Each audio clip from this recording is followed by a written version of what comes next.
with everything going on in the United States lately, you might think that it's only us that has all the problems in the world. Well, folks, I'm here to tell you that it's not just us. Because in the UK, well, their government is telling Apple to create a secret backdoor for accessing encrypted iCloud backups under something called the Investigatory Powers Act. Hmm. So we're going to talk about that and how this actually might make Apple devices across the entire world less private, Ooh, that's even scary. Canada. Scary. I know. Even our friends in Canada, Scott. Yeah, well, I still consider you neighbors. absolutely. Yeah, I yeah. just want to say that, get that out in the air, right? We're not enemies. We're still No. friends. But in our Aware Much segment, Scott is going to talk about a very interesting story about the first known case where AI chatbots were used in a stalking Hmm. indictment. Yeah, AI chatbot stalking. Is that a new thing? it might be.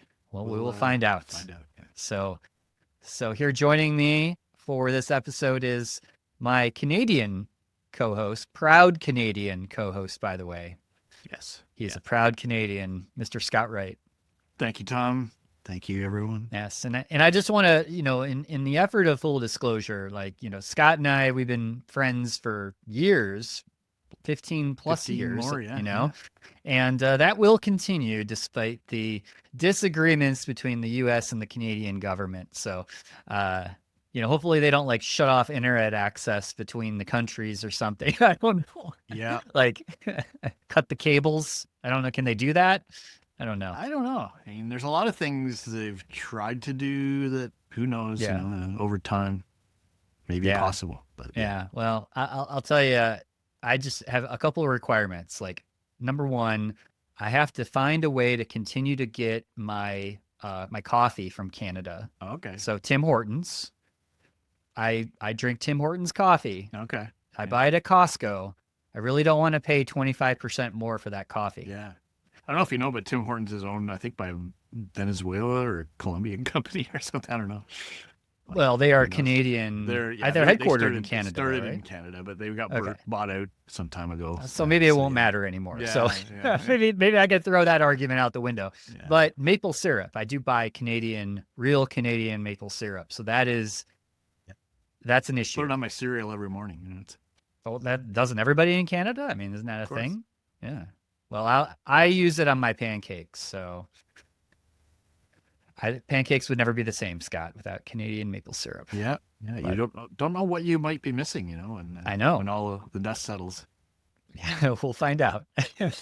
so, so in other news, so I mentioned this UK government order to Apple. It's I know we don't have Kevin on this episode. He would be all over this, but Hmm. Hmm. because this is something that the US government had tried to do, creating, or asking Apple to create a secret backdoor for government only access into Apple devices. And I think this has really caused a big stir in the cybersecurity and privacy community because what this is going to do, and most likely will happen, is Apple will have to disable end-to-end encrypted iCloud backups just in the UK Right.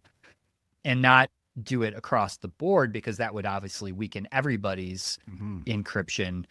And that's not a good thing because it now kind of opens up a lot of questions of Apple's overall security and the process around that, and it's just not a good thing. So, I think what do you think, it's a Scott? little depressing, it seems schizophrenic in a way, since I mean, it's one thing in the states to have this debate, but in the UK, they have something called the UK GDPR, and Yes.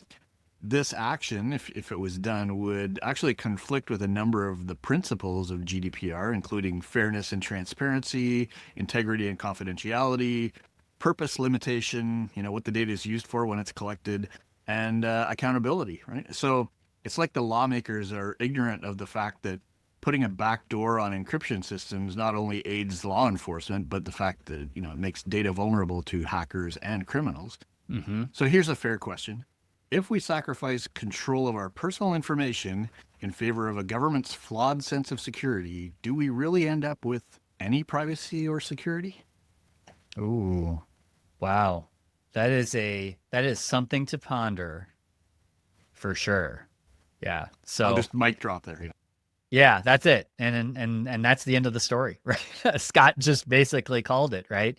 Yeah, I agree. I think it also makes kind of cyber criminals more emboldened to do things, and it also thinking about nation states, right? Who obviously that is one of the biggest things that end-to-end encryption in any form tries to protect against. In fact, it was funny. The last U.S. administration, their FBI. I always say their FBI because it's not the FBI that we have today.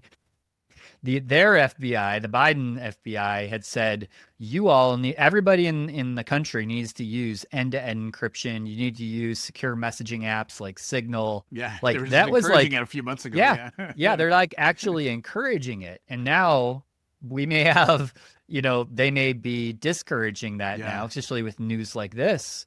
It's been It's going on for what, 10 concerning. years, I think. And I remember a Senate hearing or something, 10 years ago where there was, somebody, I don't know, it was Matt Blaze or someone, one Oh of them. yeah, Yeah. And, yeah. educating people on why, if you make a back door, it's not just going to be used by the good guys, right? But now Hmm. you've got to educate every administration as they come in on all the security basics. Yeah, I mean, and Trump has fired pretty much. Well, they're cleaning out the entire government. So like we have, I know everyone that I knew that was in like Department of Homeland Security or CISA. I mean, they've replaced all of those Wow. leaders, all the leadership, with new leadership. So it is like starting over, Hmm. and you wonder what new policies are going to take place around encryption and around Yeah. cybersecurity in general. It's Yeah. kind of an unknown territory, no man's land that we're about walking into. So Yep. it's going to be crazy. But speaking of crazy, let's jump into our favorite segment, which is Aware Much? Yes, Tom, it's time for us to turn the spotlight towards that sneaky area where risks lurk in the digital shadows from human threats as well as AI aided ones. Ooh. And this week we're diving into the wild world of AI being used for creepy purposes like by stalkers. So when AI can help stalkers harass you, it's time to up your awareness game. And in this segment, we're going to highlight the story of James Florence, a Massachusetts man who has pleaded guilty to cyber stalking over a period of 7 years. And Florence used AI tools to impersonate a female professor, trying to invite others to harass her, which is really disturbing. But in fact, in addition to using AI chatbots and tools to stalk the professor, he was also harassing multiple other women, creating digital fake deep fake images of them, and they were really fearing for their lives. So as you said at the beginning, this is really the first case we know of where AI tools were used directly in the process of stalking victims. So you can see how this kind of thing that makes stalking tactics much more impactful very easily, is likely to escalate, right? And there aren't really a lot of ways to defend against it if somebody targets you, right?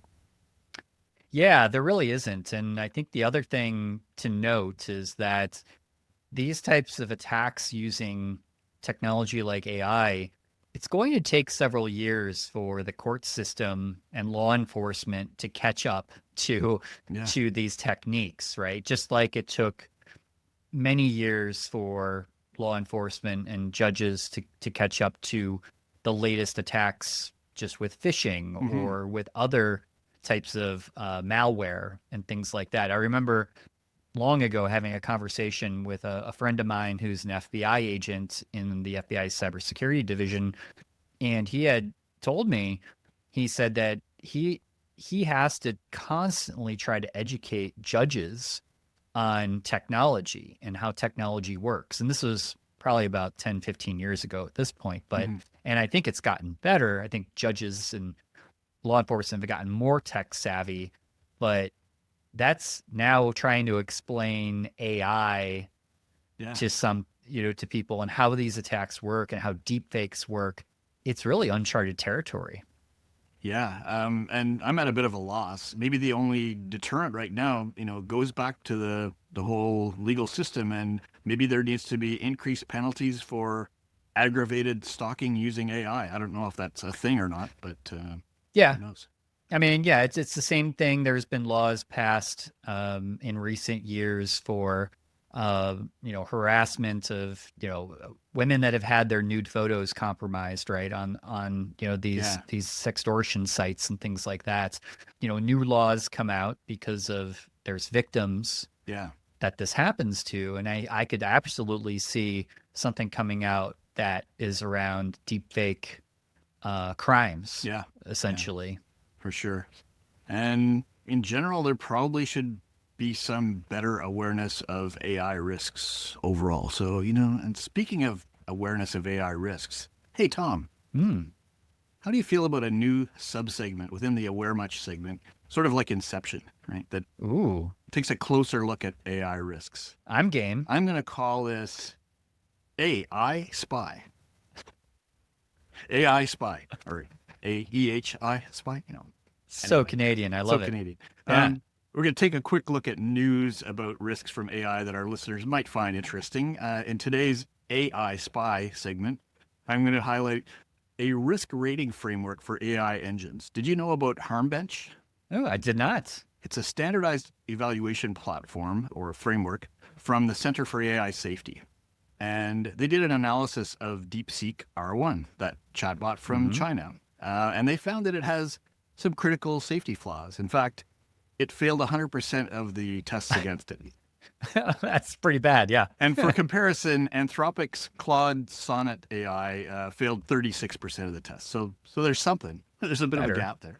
Yeah. And it means that things like prompts for malicious things or misuse of prompts are likely to be basically serviced by the AI engine. And you could do things like create malicious code, or Anthropic found that it was weak in the area of providing information around bioweapon creation, Oh my gosh. which is a little bit scary. So if you hear about plans to ban DeepSeek, now you may understand where that might be coming from. So I just thought I'd brighten your day with that little tidbit. A day brightener. Yeah. So this installment of Aware Much has been brought to you by ClickArmor, the employee cyber confidence builder. And it's interesting and telling when we encounter more security managers who are concerned about the unexpected outcomes and pushback from employees over aggressive use of live phishing and SMS testing in an effort to measure vulnerability. So I'm happy to say that ClickArmor provides a safe and fun environment with many types of interactive simulations for phishing, voicemail, SMS, including deepfake simulations, actually. This allows people to experience different types of attacks and learn to spot the clues before they face them in real life. And this can really reduce the need for doing live tests and which take more planning and management than most people realize, especially when it's done very frequently. So go to clickarmor.ca and find out how you can simulate your most common threats from phishing and social engineering in a fun and positive way. That's it for this installment of Aware Much and AI Spy. I love it. I love the new edition. Uh, Kevin will love it too, I'm sure. oh, he'll go bananas over it. If we can get him back on the show anytime in the near future. Poor guy. He's like just traveling. Very, very busy year for Kevin, but he will be He back. must be briefing judges and Oh yeah. Senate hearings and things, Yes, right? he must be in Senate hearings. That's clearly where I see Kevin in his Roosevelt shirts with the Muppets on his, emblazoned on his shirt. Can't That'd wait be for that. perfect for him Yeah. in Congress because he'd fit in perfectly, I think, with all the craziness there. So here, this is actually your daily reminder to stop doom scrolling on social media. How about that? Yeah. So I'm guilty. Guilty as charged. I have to stop doing that myself, but I got to look for the positive things in life, Scott. Look at all the good news coming out of Canada, for example. Canadians are becoming more united and buying more things from Canada. I think it's wonderful. As an American, I actually think that's wonderful. So good for you guys. Well, thank you, Tom. Yes. So, well, with that, I think it's time to move on for this episode. And I want to thank everyone again, as always, for listening. And until next time, stay safe, stay secure, and stay private. Thank you for watching or listening to this episode. Be sure to subscribe wherever you like to get your podcasts. Visit sharedsecurity.net for merch, previous episodes, and more. If you'd like to help support the podcast, join our Patreon to get ad-free episodes and many more exclusive supporter-only benefits. Visit sharedsecurity.net/supporter for more details.